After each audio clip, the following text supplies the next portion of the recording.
नमस्कार दोस्तों Bharat Myanmar border पर जबरदस्त हमला हुआ है। क्या है कि कुछ दिन पहले अरुणाचल प्रदेश में आसाम राइफल्स के कैंप के ऊपर हमला किया गया था आतंकियों के द्वारा, और इससे भारत को काफी नुकसान भी हुआ था। एग्जैक्ट चीजें सामने नहीं आई थी, लेकिन डेफिनेटली बताया जा रहा है कि इसकी वजह से नुकसान हुआ, और इसी की वजह से यहाँ पर ये अटैक आपको देखने को मिलेगा। ऑल्दो मैं आपको बता दूं, भारत सरकार इसको ऑफिशियली एक्सेप्ट नहीं करेगी, क्योंकि पास्ट में भी ऐसे इंसिडेंट्स हुए हैं जहां पर म्यांमार के साथ मामला आ जाता है, और इसीलिए इसको ऑफिशियल तरीके से कंफर्म नहीं किया जाता। लेकिन ये आप खबर देख सकते हो, बहुत सारी रिपोर्ट सामने आई हैं। Massive drone strikes hits NSCN KYA camps along Indo Myanmar border. इसको थोड़ा सा हम डिटेल में जानेंगे कि एग्जैक्टली ये NSCN KYA है क्या, एग्जैक्टली करते क्या हैं ये लोग, इन्होंने भारत पर क्या किया, भारत सरकार क्या कर रही है, वो सब कुछ मैं आपको बताऊंगा। चलिए आगे बढ़ते हैं, लेकिन उससे पहले दोस्तों एक इंपॉर्टेंट चीज देखिए, दिवाली सेल का जो आखिरी डेट है, यहां पर यूपीएससी कोर्स के अलावा अगर आप स्किल बेस्ड कोर्स, जैसे आज एआई का जमाना है,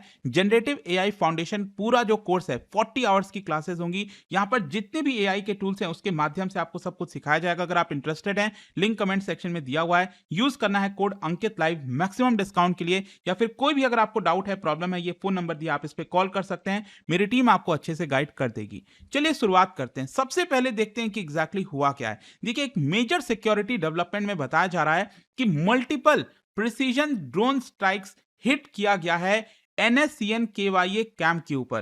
क्या है कि यहां पर आप देखोगे, NSCN का मतलब है national socialist council of Nagaland, और इनके कई सारे आपको फैक्शंस देखने को मिलेंगे। तो उनमें से है खापलांग, और उसमें से भी एक फैक्शन निकल कर आया जिसका नाम है ओंग योंग ओंग फैक्शन, और इसको NSCN KYA कहा जाता है। इंडो म्यांमार बॉर्डर पर अक्सर ये काम कर रहे होते हैं, बेसिकली नागालैंड से लेकर अरुणाचल प्रदेश। ये जो आप देख रहे हो पूरा बॉर्डर, आप सब जानते हैं कि लगभग 1643 किलोमीटर का पूरा बॉर्डर है भारत और म्यांमार के बीच में, जिसमें आप देख पाएंगे सबसे ज्यादा जो मिजोरम है 510 किलोमीटर, इसके अलावा मणिपुर हो गया, नागालैंड हो गया, ठीक है। उसी प्रकार से अरुणाचल प्रदेश का बॉर्डर अगर आप देखिए तो लगभग 520 किलोमीटर के आसपास देखने को मिलेगा। तो ये जो स्ट्राइक अकर हुआ है, ये बताया जा रहा है 20 और 21 की रात को, और यहां पर कई सारे जो टेररिस्ट हैं बॉर्डर एरियाज पर, ये छुपे हुए थे। इन्हीं को यहां पर मारने की कोशिश की जा रही थी। यहां पर जो प्रिलिमिनरी रिपोर्ट सामने आई है उसमें बताया जा रहा है कि कम से कम जो 5 आतंकी हैं उनको यहां पर मारा गया, अरुणाचल प्रदेश और म्यांमार के बॉर्डर के आसपास। और कुछ खबरों में यह भी आ रहा था कि 8 लोग मारे गए हैं इसके अंदर। खैर जो भी है, इसमें एक सीनियर लीडर था जो कि बताया जा रहा है क्रिटिकली इंजर्ड हुआ है। ऑल्दो वो शायद बच गया होगा, लेकिन वो क्रिटिकली इंजर्ड हुआ है इस पूरे ड्रोन स्ट्राइक के अंदर। और ये जो ऑपरेशन है, ये highly coordinated precision guided drone strike बताया जा रहा है, जिसको लेकर बोला जा रहा है कि इंटेलिजेंस और सर्वेलेंस के थ्रू यहां पर पहले डिटेल जानकारी ली गई कि क्या यहां पर जो टेररिस्ट हैं वो छुपे हुए हैं, नहीं है, और उसके बाद ये स्ट्राइक किया गया था। लेकिन सबसे इंपॉर्टेंट देखिए, टाइमिंग बहुत इंपॉर्टेंट है। अभी बस कुछ ही दिन पहले खबर आई थी कि अरुणाचल प्रदेश के अंदर जो चांगलांग डिस्ट्रिक्ट है, मैं आपको थोड़ा सा दिखाता हूं, ये आप देख सकते हो अरुणाचल प्रदेश का मैप है, और म्यांमार बॉर्डर के साथ ये डिस्ट्रिक्ट सटता है, दैट इज चांगलांग डिस्ट्रिक्ट। और यहां पर मैं आपको बता दूं, बड़ा अटैक किया गया था आसाम राइफल्स के पोस्ट के ऊपर। आप देख सकते हैं 4 आसाम राइफल्स चेक पोस्ट, ये जो चांगलांग डिस्ट्रिक्ट है वहां पर अटैक किया गया, और इसको क्लेम किया गया था NSCN KYA के द्वारा ही। इन्होंने क्लेम किया था कि हमने ही अटैक किया है। ऑल्दो जैसे ये अटैक हुआ, यहां पर पूरी तरह से इसको छुपा दिया गया था। अब एग्जैक्टली क्या कैजुअलिटीज हुई हैं, नहीं हुई हैं, इसके बारे में डिटेल जानकारी अभी तक नहीं आ पाई थी, लेकिन डेफिनेटली नुकसान हुआ था भारत को, और तभी भारत ने ठाना था कि यहां पर हम इनको बख्शेंगे नहीं। और इसीलिए अगर आप देखोगे यहां पर NSCN KYA, इनके ऊपर ये अटैक किया गया है। अच्छा, ये कौन स्ट्राइक किया? ये जो अटैक हुआ है अभी कल जो है, तो ये स्ट्राइक कौन किया? देखो, इसको लेकर ऑफिशियल कंफर्मेशन अभी तक नहीं आया है। ना तो भारत सरकार ने, ना इंडियन आर्म्ड फोर्सेस ने इसको क्लेम किया है, ना ही म्यांमार ने अभी तक इसके बारे में कोई जानकारी दी है, और ना ही NSCN की तरफ से कोई रिपोर्ट सामने आई है, ना फिर इन्होंने कोई स्टेटमेंट जारी किया है। लेकिन डेफिनेटली जो कई सारे सेवरल एनालिस्ट हैं रीजन में, जो ऑब्जर्वर्स हैं, उन्होंने सजेस्ट किया है कि जिस तरह का स्ट्राइक किया गया और जिस कैपेबिलिटी से किया गया, ये डायरेक्टली दिखाता है कि इंडियन ओरिजिन ड्रोन कैपेबिलिटी थी, जहां पर हाई प्रिसीजन कोऑर्डिनेशन आपको देखने को मिलेगा। जो की लीडरशिप फिगर्स है उसको एलिमिनेट करने की कोशिश थी, और जो टाइमिंग है वो भी इंपॉर्टेंट है। मैंने आपको बताया यहां पर ऑलरेडी अरुणाचल प्रदेश के चांगलांग डिस्ट्रिक्ट में अटैक किया गया था इंडियन आर्म्ड फोर्सेस के ऊपर, और इसीलिए ये कहीं न कहीं अनकन्फर्म्ड है, लेकिन स्टिल यहाँ पर भारत ही इसको कराया है, ऐसा ज़्यादातर जो एनालिस्ट हैं वो सजेस्ट कर रहे हैं। अच्छा, ये NSCN-KYA है क्या? देखो, ये एक आर्म्ड नागा इंसर्जेंट ग्रुप है जो कि योंग ओंग के द्वारा लेड किया जाता है। क्या है कि NSCN जो खापलांग वाला ग्रुप है, इसका जो मेन लीडर था SS खापलांग, 2018 में ये मारा गया और उसके बाद इसमें से ये फैक्शन निकल कर सामने आया। और ये जो ग्रुप अगर आप देखोगे, इनका सेफ हेवन आपको म्यांमार का जो सगाएंग रीजन है, जो कि डेंस फॉरेस्ट से कवर्ड है, ये अगर आप देखिए, ये सगाएंग पूरा काफी बड़ा रीजन आपको देखने को मिलेगा और ऊपर अरुणाचल प्रदेश, नागालैंड, फिर नीचे मणिपुर, वहां तक पूरा बॉर्डर है इसका। तो यहाँ पर काफी डेंस फॉरेस्ट आपको देखने को मिलेंगे और यहीं पर अपने आप को ये लोग छुपा कर रखते हैं और ये लोग कोलैबोरेट करते हैं बाकी के इंसर्जेंट ग्रुप्स के साथ, जैसे उल्फा हो गया। और इनका इन्वॉल्वमेंट आपको cross border ambushes, attack, Indian security installations के ऊपर लगातार देखने को मिलता है। और साथ ही साथ क्या है, प्रॉब्लम क्या है कि भारत सरकार ने कई बार बोला है कि आप आइए, बैठकर बातचीत करिए, हम चीज़ों को रिजॉल्व करेंगे, लेकिन नागा पीस टॉक में ये पार्टिसिपेट नहीं करना चाहते। इनका मेन मकसद यही है कि वहाँ पर रीजन को अलग बनाया जाए, ग्रेटर नागालैंड, अलग-अलग तरह की डिमांड है कि एक प्रकार से इनको इंडिपेंडेंट होना है। तो ये आपको मेन काम देखने को मिलेगा NSCN KYA का। अच्छा, ये जो ऑपरेशनल सिग्निफिकेंस है वो क्या है? मतलब जिस तरह से ये अटैक किया गया है इस ग्रुप के ऊपर, ये अटैक दिखाता है technological and tactical leap in India's counter insurgency effort. मतलब कि जो आर्म्ड ड्रोन्स हैं, वो उसका यूज़ करना अपने आप में एक प्रिसिजन एंगेजमेंट कैपेबिलिटी दिखाता है भारत का। मतलब हम भारत में रहकर, अपने एरिया में रहकर ड्रोन्स के माध्यम से स्टैंड ऑफ अटैक जिसको कहते हैं ना, कि हमें कोई नुकसान ना हो, हम डायरेक्टली आपके ऊपर प्रहार कर सकते हैं, उसकी कैपेबिलिटी आपको देखने को मिलेगी। जैसे फॉर एग्जांपल ऑपरेशन सिंदूर में भारत ने साफ-साफ पाकिस्तान के अंदर करके दिखाया था। और ये जो स्ट्राइक हुआ है, it basically relies on several things. यहाँ पर सैटेलाइट के माध्यम से, रियल टाइम इंटेलिजेंस के माध्यम से जो सिग्नल इंटरसेप्ट किए गए, तो चीज़ों को कंफर्म किया गया पहले कि वहाँ पर आतंकी छुपे हुए हैं और तब जाकर ये पर्टिकुलर स्ट्राइक हुआ है।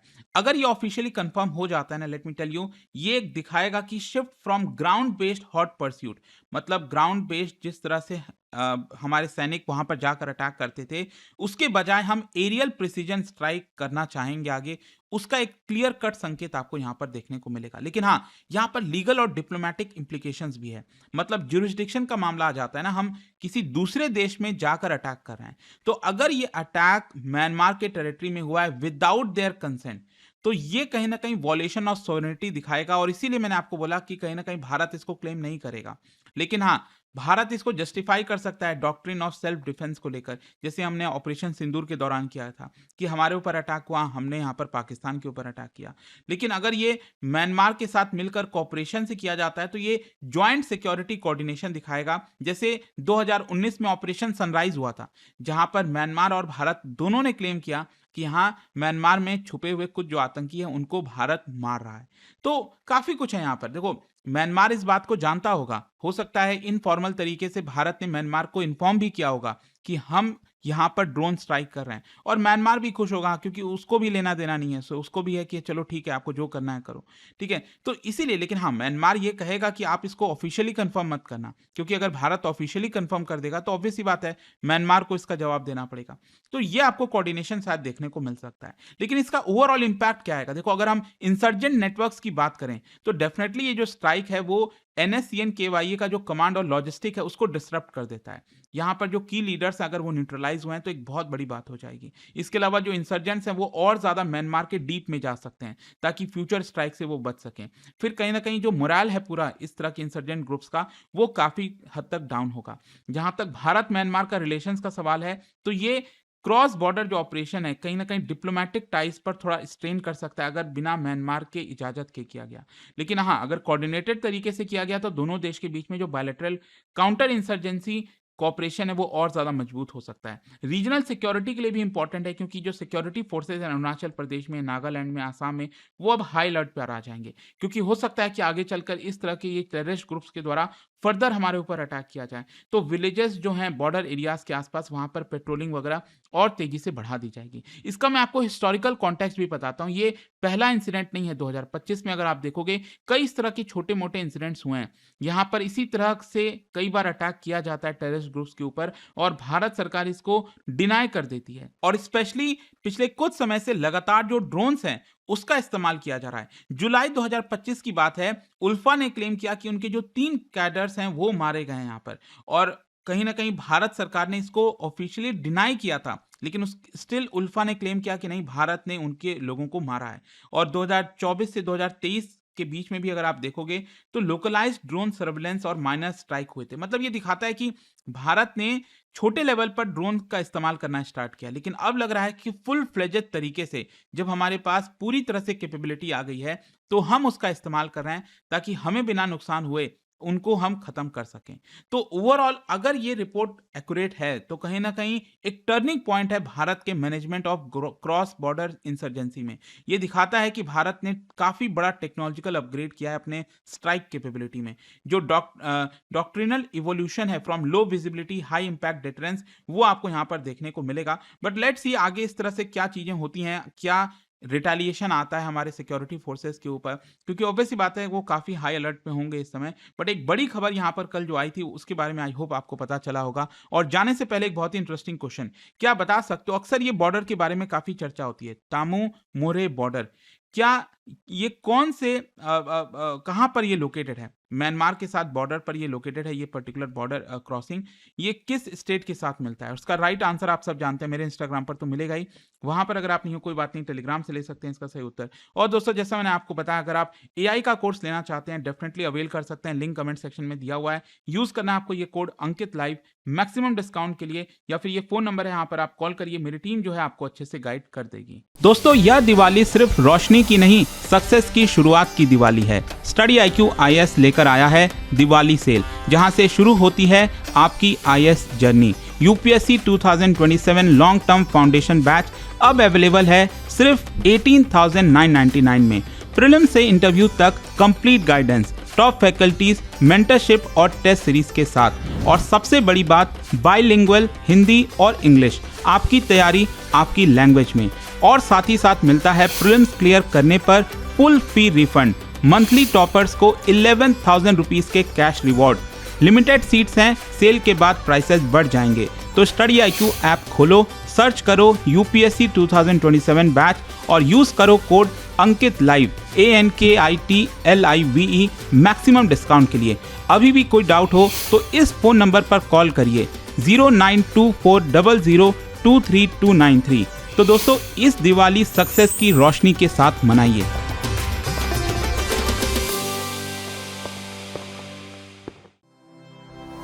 स्टडी IQ IAS, आपका सिलेक्शन हमारा मिशन।